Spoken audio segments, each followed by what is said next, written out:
Good morning class. Video के इस lecture में हम शब्द और पद पढ़ेंगे। ठीक, जब भी शब्द और पद की बात आती है, सबसे पहला सवाल होता है मेरे बच्चों से कि भाषा की सबसे छोटी इकाई क्या होती है। ठीक, भाषा की सबसे छोटी इकाई बच्चे अक्सर क्या बोलते हैं?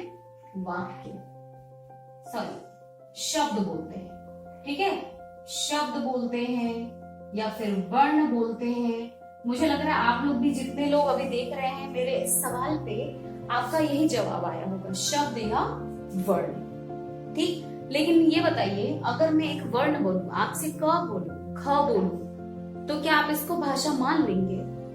क्या मैं जो कहना चाह रही हूँ आप तक वो बात पहुंच गई? बिल्कुल भी नहीं। हो सकता है मैं क से कबूतर बोलना चाहती हूँ और आप क से कंघी समझ रहे हो, है ना? ये हो सकता है। या कोई एक शब्द बोलूं, मैं बोलूं प्राण, अगर बोल दो तो इस प्राण से आप क्या समझते हैं, किस बारे में मैं बात कर रही हूँ, है ना? तो भाषा की सबसे छोटी इकाई जो है वो क्या है? ना तो शब्द है ना ही वर्ण है। ठीक, क्या है? आपका वाक्य है। वाक्य कैसे है? क्योंकि जब मैं आपसे कोई एक वाक्य में बात कहती हूँ, ठीक है, मुझे पढ़ाना अच्छा लगता है, एक वाक्य है। जब मैंने ये पूरा वाक्य बोला तब आप समझ पाए ना कि मैं क्या बोलना चाह रही हूँ, है ना? इसको भाषा माना जाएगा और इसको ही भाषा की सबसे छोटी इकाई मानी जाएगी। I think you are clear. ठीक, अब देखिए, लेकिन वाक्य तक हम पहुंचते कैसे हैं? ठीक, इसको जान लेते हैं। सबसे पहले, कोई भी शब्द है, शब्दों का निर्माण किससे होता है? वर्णों से होता है। वर्ण किसे कहते हैं? सबसे पहले इन तीनों को जान लेना जरूरी है। वर्ण किसे कहते हैं? ये है शब्द की सबसे छोटी इकाई। शब्द की सबसे छोटी इकाई।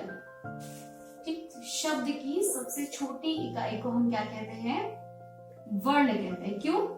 क्योंकि कई सारे वर्णों को जोड़कर ही हम एक शब्द बनाते हैं। जैसे अगर हम वर्ण को ही ले लें, ठीक है, वर्ण एक अपने आप में शब्द है, इसका अगर विच्छेद करें तो क्या होगा? व धन अ।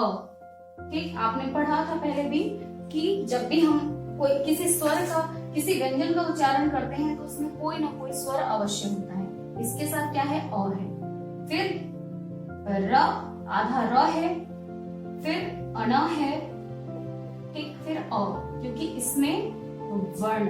तो इतना छोटा सा एक शब्द है, लेकिन यदि हमने उसका विच्छेद किया तो कितने मिले हमें वर्ण?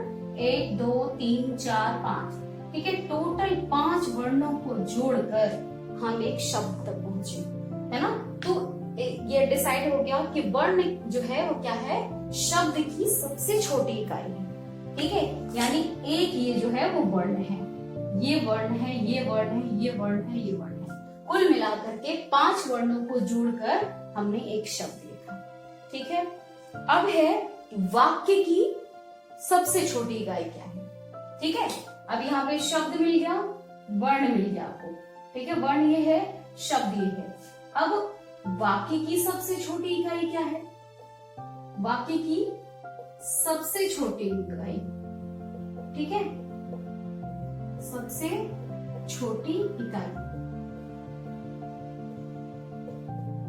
देखिए, वाक्य की सबसे छोटी इकाई क्या है? जब भी हम कोई वाक्य लिखते हैं, ठीक, तो क्या होता है? उसका एक स्ट्रक्चर होता है, उसकी एक संरचना होती है कि उसमें क्या क्या होगा। सबसे पहले अगर अंग्रेजी का वाक्य हम लिखते हैं तो उसका स्ट्रक्चर क्या होता है? Subject plus verb plus object, है ना? हिंदी में थोड़ा सा उल्टा है। ठीक, इसमें पहले कर्ता होती है, ठीक, कर्ता होता है, अंग्रेजी की तरह ही, सब्जेक्ट की तरह कर्ता, फिर कर्म होता है और तब क्रिया होती है। ठीक है, अंग्रेजी में क्रिया पहले होती है लेकिन इसमें क्रिया बाद में होती है। ठीक है, तो यहाँ पे देखिए, जो भी हम शब्दों का प्रयोग करेंगे, ठीक है, वो किसी न किसी भूमिका में रहेगा। जैसे हमने एक वाक्य लिखा कि राहुल अच्छा लड़का है। ठीक है, अगर लिखें राहुल अच्छा लड़का है,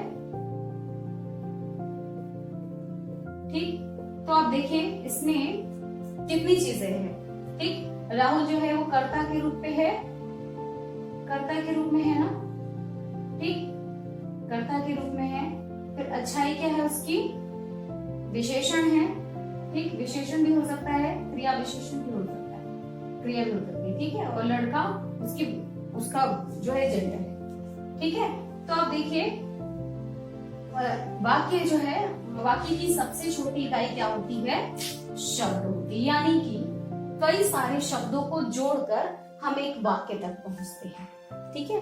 अब देखिए जिस प्रकार से सृष्टि के आरंभ में हमें भाषा की आवश्यकता हुई, ठीक, उस भाषा की आवश्यकता को हमने कैसे पूरा किया, पहले सांकेतिक भाषा बोलते रहे, फिर चित्र भाषा बनाया, लेकिन उससे भी काम नहीं चला तो हमने अक्षरों की खोज की, उसके बाद उन अक्षरों से हमने शब्द बनाए, ठीक है, शब्द बनाए, ठीक। ये इसको हाथ कहा, इसको नाक कही, इसको बाल कहे, है ना, इसको कलम कही, मार्कर कही, है ना। और इस तरह से हमने क्या किया, एक शब्दकोश बनाया, एक डिक्शनरी बनाई और उसमें इन शब्दों को हमने रख दिया, ठीक है। लेकिन जब भी हम उन शब्दों का प्रयोग अपने वाक्य में करते हैं, ठीक, तब वही शब्द क्या बन जाते हैं, हमारे पद कहलाते हैं। चलिए इसको थोड़ा और अच्छे एग्जांपल से समझते हैं हम लोग, ठीक है। शब्द और पद, ठीक, कोई भी शब्द पद कब बन जाता है, ठीक। शब्द की बात करें, कोई भी शब्द जो कि एक सार्थक ध्वनियों से बना हो, ठीक है, सार्थक हो, निरर्थक नहीं होना चाहिए, ठीक है। यानी कि अगर मुझे कलम लिखना है तो उसका सीक्वेंस क ल म ही होना चाहिए, है ना। कमल लिख देंगे तो हमारा अर्थ क्लियर नहीं होगा, ठीक है। तो शब्द क्या है, शब्द जो है वर्णों के सार्थक समूह को हम क्या कहते हैं, शब्द कहते हैं, ठीक है। शब्द जो है जब तक स्वतंत्र है तब तक वो शब्द कहलाते हैं, जब तक स्वतंत्र है, ठीक है, स्वतंत्र है यानी कि अपने मूल रूप में है, ठीक है, तब तक शब्द कहलाते हैं, ठीक है, शब्द कहलाते हैं, ठीक है। जैसे हमने कहा स्मृति, ठीक, लड़की, ठीक, ऐसे किसी भी शब्द को हमने लिखा तो क्या है, स्मृति है, लड़की है, तो ये क्या है, जब तक स्वतंत्र है तब तक ये शब्द कहलाएंगे, ठीक। अब देखिए अगर मान लीजिए आप में से कोई किसी बाहर जगह पे है, खड़ा है ना, मार्केट में है और वहां बहुत सारी भीड़ हो, है ना, और मैं आपसे पूछूं कि बेटा वहां कौन से लोग हैं, जरा बताओ मुझे, तो आप क्या कहेंगे, मैम वहां कुछ स्त्रियां हैं, कुछ पुरुष हैं, कुछ बच्चे हैं, भीड़ है लोगों की, है ना। लेकिन अगर आपके घर में कोई फंक्शन है, कोई पार्टी है, वहां पे जो लोग हैं, मैं आपसे कहूं बेटा ये लोग कौन से लोग हैं, तो आप क्या कहेंगे, वहां पे बोलेंगे कि ये स्त्री है, पुरुष है, बच्चे हैं, नहीं, वहां पे क्या कहेंगे आप, ये मेरे ताऊ है, ये मेरे चाचा है, ये मेरी ताई है, ये मेरी बुआ है, मौसी है, ये मेरे कजन्स हैं, ठीक है, इस तरह से आप बताएंगे, ठीक। तो क्या हुआ, वो अपशब्द जो है, देखिए जब तक स्वतंत्र है तब तक वो शब्द कहलाएगा, लेकिन जब किसी व्याकरण नियमों के अनुसार किसी वाक्य में प्रयोग हो जाएगा, ठीक है, तो इसको क्या कहेंगे हम, इसी को पद कह देते हैं, ठीक है। इसको पद लिख लेते हैं डेफिनेशन। पद किसे कहते हैं, जब किसी शब्द का प्रयोग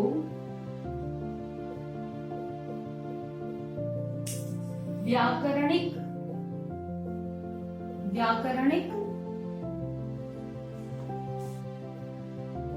नियमों के अनुसार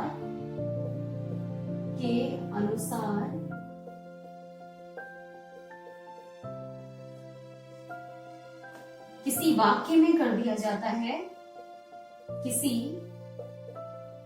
वाक्य में कर दिया जाता है तब यही शब्द पद कहलाते हैं, पद कहलाते हैं। ठीक, जैसे एक वाक्य हमने लिखा,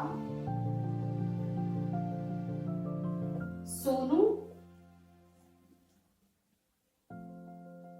पढ़ाई करता है। ठीक, सोनू पढ़ाई करता है। ठीक, अच्छा देखिए एक चीज और क्वेश्चन पूछना है आपसे। जब भी आपको कहा जाता है पद, तो आपके दिमाग में क्या आता है? किसी की भी पोजीशन। ठीक है, एक पद का मतलब क्या है? पोजीशन। कोई प्रिंसिपल के पद पे है, कोई टीचर के पद पे है, कोई डॉक्टर के पद पे है, कोई इंजीनियर के पद पे है। ठीक है, तो क्या कहा जाता है? वो उसका डेजिग्नेशन हो जाता है, पद हो जाता है। ठीक है, यहाँ पे भी जब हम कोई वाक्य लिखते हैं तो यहाँ पे भी पद है। ठीक है, पद क्या है? यहाँ पे देखिए, सोनू हो गया, पढ़ाई हो गया और करना हो गया। ये क्या हो गया? कर्ता हो गया इसका ना, कर्ता का पद हो गया, है ना, सब्जेक्ट। फिर क्या हो गया? ये कर्म हो गया। ठीक, ऑब्जेक्ट। और फिर करना, किसी काम को करने को क्या कहते हैं? क्रिया। ठीक, क्रिया। तो देखिए, कर्ता, कर्म और क्रिया, तीन चीजें आ गई। तो कोई भी छोटा सा भी वाक्य हम लिख रहे हैं, उसमें ये तीन पद अवश्य आएंगे। ठीक है, अब पद को एक और इंटरेस्टिंग सा एग्जाम्पल समझते हैं। आपने देखा होगा आपके परिवार में जब कहीं शादी विवाह की बात चलती है तो लोग क्या बोलते हैं? लड़की देखने जाना है या लड़का देखने जाना है ना? क्यों? क्योंकि वो लड़की या लड़का जिसको वो देखने जा रहे हैं अब तक उनके लिए शब्द की तरह है। ठीक, शब्द की तरह है, यानी कोई भी लड़की या कोई भी लड़का है। ठीक है, वो आपके परिवार से घुला मिला नहीं है, आपसे और उस लड़की के परिवार में कोई अभी संबंध नहीं है, तब तक आपके लिए वो शब्द की तरह है। ठीक है, लेकिन अगर बात बन जाती है ना, बात बन जाती है तो क्या करते हैं? जब उस लड़की से ब्याह करके घर में ले आते हैं तो कोई बोलता है क्या कि लड़की को बुलाओ, लड़की यहाँ आओ? ऐसा नहीं बोलते। तब उस परिवार में जाके उस लड़की का पद हो जाता है। किसी की वो बहू होती है, किसी की भाभी होती है, किसी की चाची होती है, किसी की मामी होती है ना? ठीक वैसे ही लड़के के साथ भी होता है। ठीक, तो क्या होता है? उस लड़की को अब उस परिवार में एक पद प्राप्त हो गया। ठीक है, उसी प्रकार से अब ये शब्द है, स्वतंत्र है, लेकिन इसको हमने क्या किया? इस नियम में ये वो उस परिवार में हमने क्या कर दिया? उसमें एडजस्ट कर दिया। ठीक है, तो यही शब्द अब किस नाम से जाना जाएगा? पद के नाम से जाना जाएगा। ठीक है, आई होप आपको क्लियर हो रहा होगा। नहीं हो तो प्लीज बताइएगा आप लोग। ठीक, यानी शब्द जब तक स्वतंत्र है तब तक वो शब्द है, लेकिन जैसे ही वो किसी नियम के तहत किसी वाक्य में प्रयोग हो जाता है तो उसको हम क्या कह देते हैं? पद कह देते हैं। ठीक है, अच्छा, पद होने के लिए एक और चीज है, ठीक, कि इसमें कुछ न कुछ परिवर्तन हो जाता है। ठीक है, जैसे हमने कहा स्मृति धूमिल हो चुकी है। ठीक, धूमिल होना यानी कि धुंधली पड़ जाना। ठीक है, धूमिल हो चुकी है, हो चुकी है। ठीक, ये शब्द हमने लिखा, यहां से स्मृति लिया, तो स्मृति को एज इट इज हमने यहां लिख दिया। ठीक है, फिर है स्मृतियां। ठीक है, स्मृतियां लिख दी और आगे यही सेंटेंस। ठीक है, स्मृतियां धूमिल हो चुकी है। ठीक, अब देखिए, जब भी हम किसी शब्द को अपने वाक्य में प्रयोग करते हैं, ठीक, तो उसमें कुछ ना कुछ बदलाव हो जाता है। ठीक है, कुछ ना कुछ बदलाव हो जाता है। जैसे उस लड़की को जिसको आप बहू बना के ले आए, तो ऐसा तो हुआ नहीं कि आपको लड़की पसंद आई और आपने बोला कि हाँ चलो अब हमारे घर रहो, हमारी बहू बन के रहो। नहीं, बहुत सारे रिचुअल्स फॉलो करना होता है, गाजे बाजे, बैंड बाजा, है ना, डीजे, लाइट, नागिन डांस, एवरीथिंग। ठीक है, वो होता है। उसके बाद जाकर के इतना सब कुछ करने के बाद फिर वो लड़की आपके घर की बहू बनती है। यानी कि वो चेंज करने के लिए बहुत सारी चीजें प्रोसेस करना पड़ता है। वैसे यहाँ पे शब्दों को जब हम अपने वाक्य में प्रयोग करते हैं, ठीक, तो अपनी आवश्यकता अनुसार उसमें कुछ न कुछ बदलाव कर देते हैं। ठीक है, जैसे हमने यहाँ पे पहले वाले वाक्य में लिखा स्मृति धूमिल हो चुकी है। ठीक है, यानी याद जो है धुंधली हो चुकी है ना। यहाँ पे हमने लिखते हैं स्मृतियां धूमिल हो चुकी है, यानी यादें जो है वो धूमिल हो चुकी है। ठीक है, या हो चुकी थी बोल सकते हैं, या हो जाएंगी बोल सकते हैं। यानी कि काल के अनुसार, लिंग के अनुसार और वचन के अनुसार जब इसमें कोई बदलाव आ जाए, ठीक है, बदल करके हम उसके अकॉर्डिंग, अपने अकॉर्डिंग इसको लिख लेते हैं। अब आप कहोगे कि चेंजेस होना जरूरी है, तो मैम यहाँ तो चेंजेस नहीं हुए ना, यहाँ चेंजेस नहीं हुए, तो क्या इसको हम पद कहेंगे? तब भी इसको हम पद कहेंगे। क्यों? क्योंकि यहाँ पे कर्ता के रूप में है। ठीक है, कर्ता के रूप में है, एक पद, कर्ता के पद पर ये आसीन है, इसलिए इसको भी पद ही कहा जाएगा, इसको शब्द नहीं कहा जाएगा। एक सिंपल भाषा में आप मान लीजिए कि जिस भी शब्द का प्रयोग किसी वाक्य में हो गया है वो शब्द नहीं है, वो पद है। क्लियर है? आई होप आप लोगों को क्लियर होगा। मैं ऐसे पूछ रही हूँ जैसे आप अभी जवाब ही देंगे, है ना। ये थोड़ा सा मुश्किल है, लेकिन प्लीज आप लोग मुझे पक्का बताइएगा कि आपको समझ में आ रहा है कि नहीं, है ना। ठीक, तो आपने शब्द और पद समझ लिए। शब्द क्या है? शब्द जो है वो किसी भी जो है कोई भी जो शब्द जो है वो क्या है? वर्णों के सार्थक समूह को हम शब्द कहते हैं। ठीक, और जब उसी शब्द का प्रयोग हम किसी वाक्य में कर देते हैं तो उसको हम क्या कह देते हैं? पद कह देते हैं। अब देखिए, शब्द में भी दो तरह के होते हैं, विकारी शब्द और अविकारी शब्द। ठीक है, विकारी शब्द, ठीक, और अविकारी शब्द। ठीक है, अविकारी शब्द। देखिए, विकार की बात की जाए तो विकार का शाब्दिक अर्थ क्या होता है? विकार का शाब्दिक अर्थ होता है किसी के भीतर कमी। जैसे मुझे गुस्सा बहुत आता है तो ये मेरा विकार है। ठीक है, कोई शराब पीता है, सिगरेट पीता है, वो उसका विकार है, दोष है ना। किसी भी मनुष्य में ये नहीं होना चाहिए, अगर किसी में है तो उसको दोष ही माना जाएगा। ठीक है, लेकिन हिंदी भाषा में विकार का अर्थ क्या है? बदलाव। ठीक है, यहाँ पे विकार शब्द से क्या होगा? बदलाव, यानी कि ऐसे शब्द जिसमें, ठीक, तीन चीजें हैं यहाँ पे, लिंग, वचन और काल। ठीक, तीनों के अनुसार यदि किसी शब्द में परिवर्तन आ जाता है, बदलाव आ जाता है, तो उसको हम क्या कहेंगे? विकारी शब्द कहते हैं। देखिए, सारे संज्ञा शब्द जो हैं वो विकारी होते हैं। ठीक है, सर्वनाम भी विकारी होते हैं। ठीक, क्रिया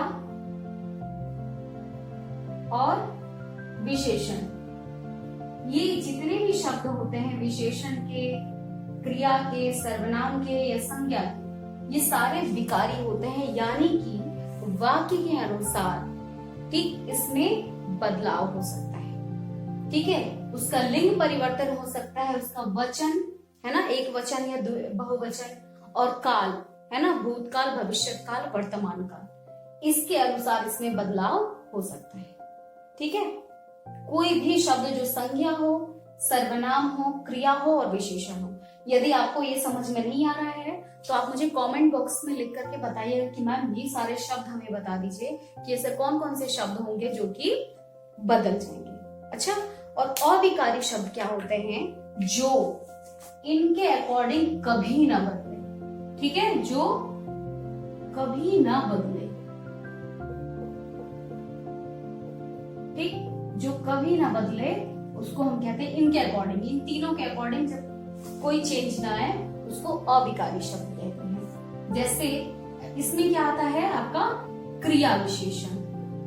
ठीक, क्रिया विशेषण क्या होता है? जल्दी से बता दो बेटा कमेंट बॉक्स में। क्रिया विशेषण वो होता है जब किसी भी क्रिया को एक विशेषता के साथ की जाए। ठीक है, क्रिया विशेषण भी है और भी सारे बहुत सारे अव्यय शब्द हैं। देखिए क्रिया विशेषण में क्या आता है, धीरे धीरे। राहुल धीरे धीरे घर जाता है। ठीक है, धीरे धीरे। अब धीरे धीरे शब्द को तुम वर्तमान में लिखो, भविष्य में लिखो। राहुल धीरे धीरे घर जाता था, धीरे धीरे घर जा रहा है या धीरे धीरे घर जाएगा। तीनों में ही धीरे धीरे में कोई परिवर्तन नहीं आया। ठीक है, सुधा प्रायः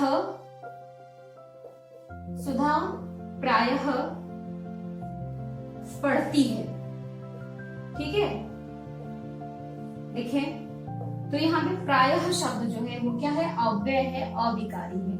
ठीक, अब सुधा प्रायः पढ़ती थी, सुधा प्रायः पढ़ती है और सुधा प्रायः पढ़ेगी।